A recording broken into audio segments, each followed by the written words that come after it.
আমি অবাক হয়েছি জাপানের এই যে প্রতিদিন অ্যাভারেজে নাকি 85টা সুইসাইড তারা করে, এবং কি অবাক করা দল বেঁধে যে নাকি করে। এটা এত সুন্দর দেশ, এত চমৎকার, এই পৃথিবীতে নাস্তিকদের চেয়ে কপাল পড়ার দ্বিতীয় কেউ নাই। ওরা কাউরে ডাকতে পারে না।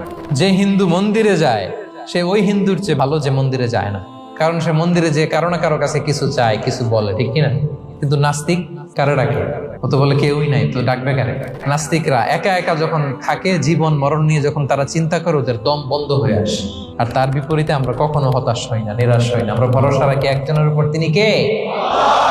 কোরআনের প্রতিটা বাণী আমাদের জন্য মোটিভেশন। আমি একটা স্ট্যাটাস শেয়ার করেছি ফেসবুকে যে মনকে তুমি বুঝিয়ে বলো আল্লাহ আছে আমার সাথে। এরকম যদি কাউকে দেখেন সুইসাইডিং মেন্টালিটির, তাকে সময় দিবেন, জীবন নিয়ে তাকে উজ্জীবিত করবেন যে না, লাইফ অনেক সুন্দর, বেঁচে থাকার অনেক কারণ আছে, তোমাকে বাঁচতে হবে নিজের জন্য, পরিবারের জন্য। এজন্য মুসলমানদের মধ্যে সুইসাইডাল অ্যাপ্রোচ কম, আলহামদুলিল্লাহ। আল্লাহ তাদেরকে হেফাজত করুক।